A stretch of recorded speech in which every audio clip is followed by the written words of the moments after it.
what's going on, guys? It is Foxy98 here, and welcome back to a brand new F1 2017 career mode video for you guys today on my channel. Today we are here for round 5, which is the Spanish Grand Prix. If you guys do enjoy today's video, don't forget to drop it a like. That'd be absolutely awesome. Subscribe if you have not yet subscribed to the channel already as well. That would really help me out, and I really do appreciate that. But today we are here for the Spanish Grand Prix, and as you can see, we're just going through the R&D tree and just basically having a little look around it and seeing what we want to do with the R&D tree, where we want to go, what we feel like doing. You can see that we're pretty decent in the chassis at the moment. I feel like we're doing quite well chassis-wise, but it's mainly just about the aero that we really need to do a lot of work on, because you can see we are the third worst car, and if I could probably get it to match Renault and Williams, I'll probably stop it there and then move on to the chassis and get that up and then go on from there. But as you can see then, we're going to be switching out our engine components for this race. We're going to be using the old engine for practice because, you know, we don't really need to bother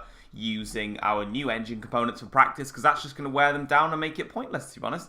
So we're going to be using the old engine components, and as you can see then, first of all, we're going into the track acclimatization test, and that's a very easy test as well, just getting through the gates as per usual. Coming across the line there, opening the DRS, and we got nearly a perfect lap, just got one green, which I don't really know where that green section was, but anyway, the only thing that's actually brand new on our car that we're running is the gearbox, which means I am probably going to have to maybe look in future at a gearbox wear durability area, but we'll look at that at some other time. But for now then, the tyre wear test, we do purple on the tyre wear test. Something I've really been working well on is my ICE now pops over 75%, which means it's very badly worn. But yeah, moving on to the fuel efficiency test, unfortunately, we weren't able to complete that test. I was doing well on the short shifting and also on the lift and coast, but because the engine is pretty worn at the moment, I just couldn't match it with the time, so then I was having to push even harder to get the delta time up, which then of course meant the fuel efficiency was being sacrificed,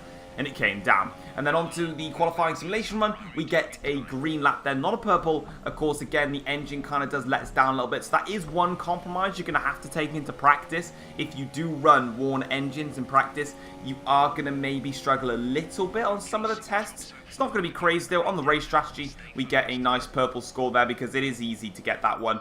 No problems at all. And as you can see, all of our resource points are going to come flying in, and we've now got 1,033 resource points, and we've got our first core competency progress. I haven't seen this before, but the first one you can see that we've got there of simultaneous development, which is quite an interesting one. So you'll be able to read the description there. I've never seen those before, but there are 4 key components that as soon as you complete a specific amount of targets or practices or challenges or whatever it may be, they go onto your car, which can be up to increase on your first driver bonuses, more people working on specific parts of the car, and cheaper prices, quicker to upgrade the stuff. But we're going to be moving on to the next bit of upgrading, which is going to be rear wing development to help with the rear wing, and that upgrade should be coming for the Canadian Grand Prix. And we're going to move on into qualifying. So basically, that is going to help with the rear downforce, and I think that's going to be an absolutely massive upgrade for us, mainly because I feel like at the moment, the rear of the car is letting me down, and I can't quite accelerate in those high-speed corners as quick as I can on the rear, but the front of the car is planted to the ground. I've got no understeer. It's a snap of oversteer. But as you can see, we moved to our new engine components for this Spanish Grand Prix. Well, they're not necessarily new. We ran them in Russia, but our fresh engine components for qualifying then. Round the final corner we come here across towards the start-finish line, and it is going to be 0.6 of a second behind Daniel Ricciardo with the fastest final sector of anybody. A decent lap in Q1, but of course I know I can never be safe, and I do go out again in Q1 to try and get myself out, but unfortunately I struggled a lot in qualifying, and I struggle a lot in qualifying just in general really, and as we come across the line, it's not going to be good enough, unfortunately. It's going to be P12, which I thought was a decent lap, until everyone set a super lap in, because guys, I just want to put this as a warning, because I've done more career mode races. If you guys simulate the session, so in other words, you know, if you skip the time forwards and then, you know, skip the time forwards all the way till the end, or if you just click retire from session, don't. Let the session go out as it is, go out as at the final second, go out, set your lap time, and then make sure as soon as you cross the line to finish your lap that the session then ends, because guarantee you, the AIs will set super laps to knock you out if you simulate sessions. If you guys are struggling qualifying like I am, of course I've done more career mode races by this one, go out and set a lap at the end of the session. If you're going to do 2 runs, do your second run right at the death, to the point where as soon as you cross the line, qualifying will be over, because I guarantee you the AIs will not be as OP as they are. But unfortunately, when I was doing this, I just didn't really know that. So yeah, pretty disappointing qualifying session there, and we are still in the green, yet to get into the purple yet for the team reputation. But for the others, it seems like Ferrari are highly interested in us at the moment, and you know, if Ferrari come up with a contract offer, I can't really see me saying no, if I'm honest. But anyway, we'll get on to things now. We're going to move on into the race with Crofty and Anthony Davidson. So yeah, I'm going to I was gonna initially let you guys listen to Crofty and Ant, but considering the fact that I'm waffling on like a complete maniac, I might as well just carry on talking and not stop now, because it'll just be weird. But anyway then, so Kimi Raikkonen qualified on pole with a 1 minute 21.3, I think that says. Unfortunately, there is the bug where there is no number on the girls. So the girls are there holding up cheeky little boards. It says Kimi Raikkonen, no number. So I don't know why that's not there. But anyway, let's move into the grid then, and let's see what we have got in store for us for the Spanish Grand Prix up ahead then. So let's have a look then as we get more panning shots. I just want to look at the grid, would be nice. So we've got Kimi Raikkonen on pole position ahead of Sebastian Vettel. So it's a Ferrari front row lockout here in Spain, which I kind of really expected. Bottas and Hamilton make it an all Mercedes second row. Then Verstappen, Massa, Ricciardo and Lance Stroll. So a Red Bull Williams sort of intertwined there. Ocon with a great qualifying session. Then it's Magnussen and the two Toro Rossos, Renaults and the Haas cars. Then it's myself in 16th place. Then we've got Alonso, Stoffel Van Dorn, Pascal Wehrlein and Marcus Ericsson rounding out the top 20, or the entire grid really, and that is it for the grid itself. Now we can move on and get ready for this Grand Prix then. So as you can see then, we're going to be starting at the back. So we've got the option of a one-stop or a two-stop strategy. And the two-stop strategy, I noticed, was 4 seconds slower than the one-stop. So I am going to convert that to a two-stop. I don't want to do the one-stop, to be honest. I'd like to run quite aggressive in this race. I am starting once again out of position. So I'm going to try and make the two-stop work for us, as, you know, just making sure that the wheel turns there. I don't know why I was doing that, to be honest. But anyway, far down the order, so we're just going to wait. And as you can see, I was a little bit late on the clutch. I was too busy wiggling the wheel and just not concentrating to the point where I needed to release the clutch. Or even, you know, rev the engine and release the clutch. But we're underway now for the formation lap, but I don't show the entire formation lap because it's just a formation lap. It's nothing special. It's literally just what you're seeing right now. Just a lot of weaving and a lot of getting the sides up temperature and everything like that. But we're on the grid now here for the Spanish Grand Prix. We've got 4, now 5 red lights here for the Spanish Grand Prix. And it is lights out. There we go here for the Spanish Grand Prix. It's been a decent start from us, actually. In fact, I think that's one of the salvos of Fernando Alonso with a great start there for McLaren. But we managed to eventually outdrag him. And we've got past Romain Grosjean and in towards turn 1. We're going to make a nice late diving move down the inside of a bunch of drivers here and up into P13.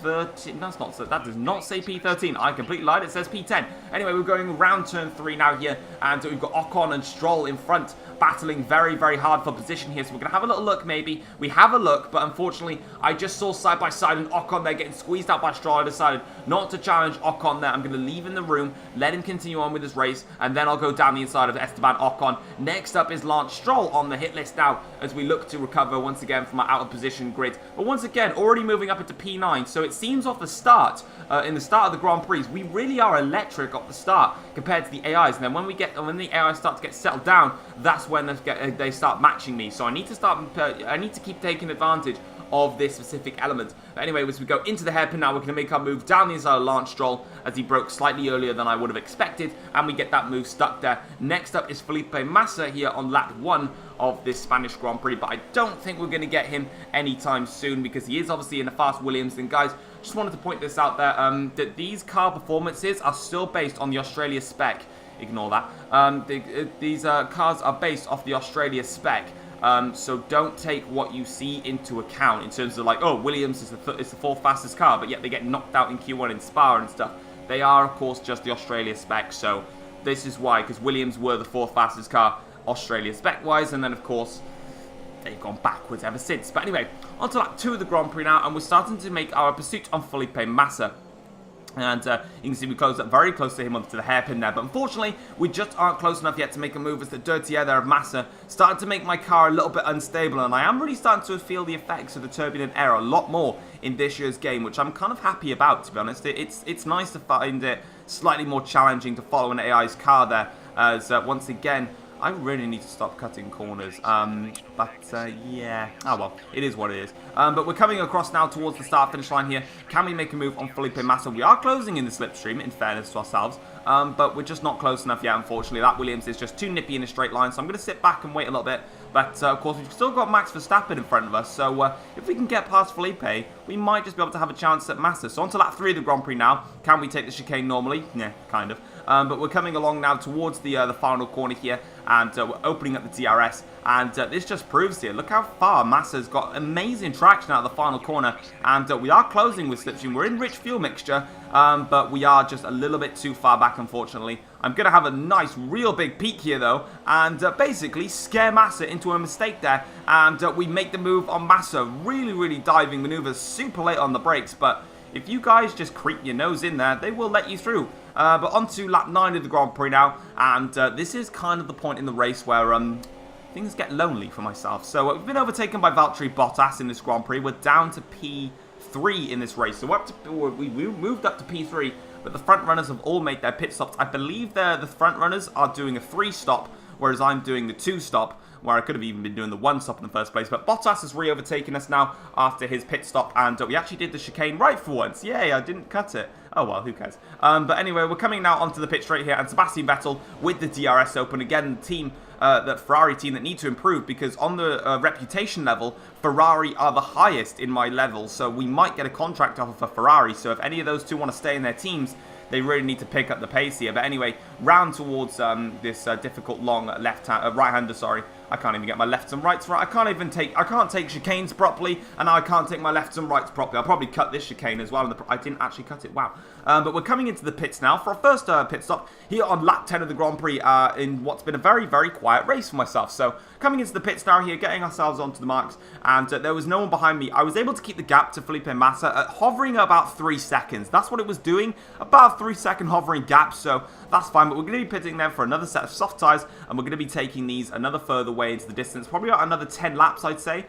So we get to about lap 20, and then we'll be able to do about another set of time. I don't even know how many laps are in this Grand Prix, actually. I'm trying to think, is it a 36 lap race that we're doing, or is it I think it's 36 laps. I'm probably wrong, but no, it's 33 laps. So we'll be doing, as we get a snap of oversteer there, so we'll be taking these to lap 20, and then we'll be taking the mediums to lap 33. So 10 laps on softs, another 10 laps on softs, and then 13 laps on the mediums is absolutely fine. And onto the lap 15 now, Lewis Hamilton has made, this is his second stop in the race, and this time, Hamilton doesn't actually make the overtake on me stick. So yeah, I'm actually still in front of Hamilton, and probably at this point now, he's getting a little bit frustrated that I'm still in front of him and still holding him up. But at the end of the day, it is full position, so as much as Lewis Hamilton has got much fresher tyres and a fresher car and just a better car in every single way possible, and I absolutely love the Mercedes, you know, I don't necessarily have to let him through. I can fight him as much as I want, but it's only going to affect my race as much as it affects his. So onto the straight here now. Lewis Hamilton's going to pull over to the left-hand side of the circuit. Again, it's not the left-hand side, it is the right-hand side. I'm drunk today. I'm not genuine, I don't drink alcohol. But anyway, we're coming now through towards turn 1, and I'm just going to let Lewis through. I don't need to bother fighting him. Even if I do, it's just going to cost me time, and there's just no point in letting me lose time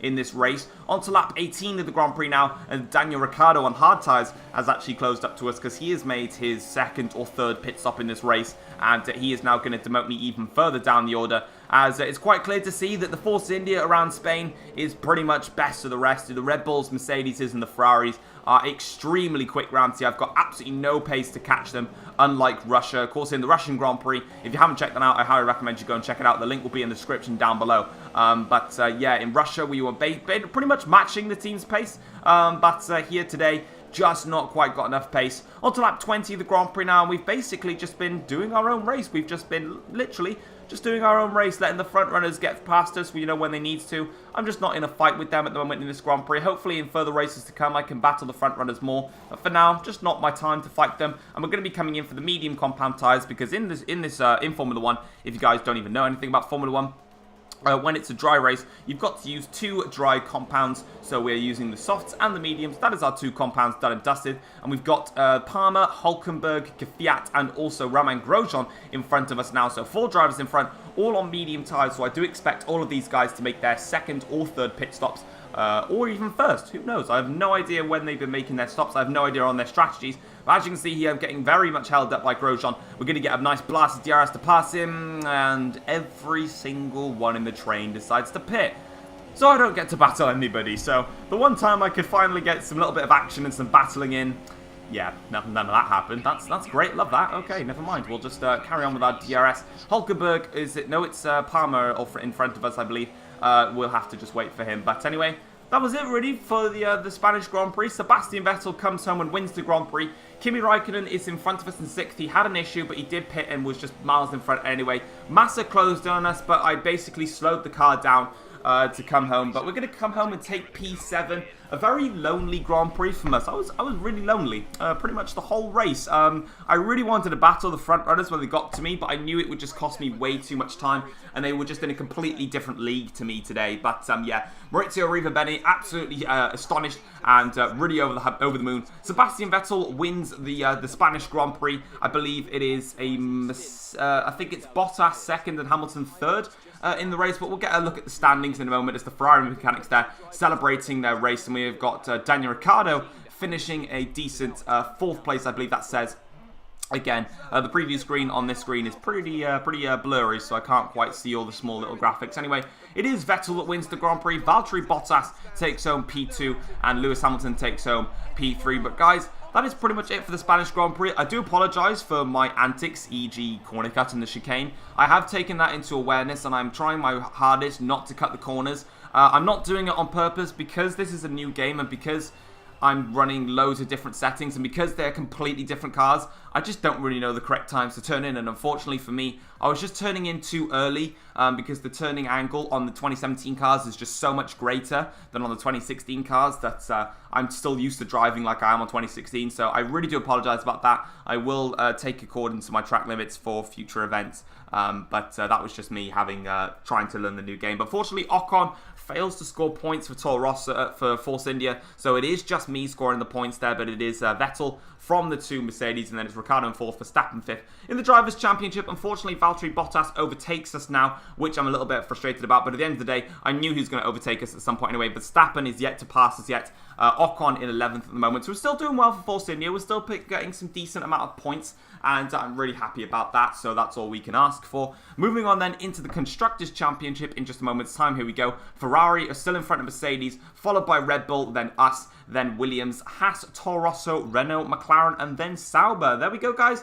That is it for the Spanish Grand Prix overall this weekend. Next Grand Prix we've got is the Monaco Grand Prix, which I'm kind of dreading because I hate Monaco because I always crash. But hopefully I can get my composure. But I should be fine there, hopefully. I say hopefully, quote unquote. But, you know, who knows what could happen. But anyway, guys, that is going to be it for this Grand Prix. We're just going to collect our resource points, collect our career score, and then we're going to sign out of here. So here we go then. Collecting our resource points, we get 125 resource points. In the driver rivalry with Esteban Ocon, we're starting to close in on actually beating Ocon in the rivalry, which is going to be key in order to try and help us towards the #1 driver at Force India. And as you can see on the team reputation level, it is Sauber that are most are really happy at the moment to try and take us on. McLaren and Ferrari seem to be tied, and the biggest winner from that one was Toro Rosso. They seem to be the most interested in us in that Grand Prix. But guys, that is going to wrap it up for the Spanish Grand Prix. I hope you guys have enjoyed it. If you guys have, don't forget to click the like button. That'd be absolutely awesome. If you are new around here as well, why not click subscribe? That'd be absolutely awesome. It helps the channel out a lot. And until then, guys, I will see you for another video very, very soon. Take care all. Thanks for watching. Peace.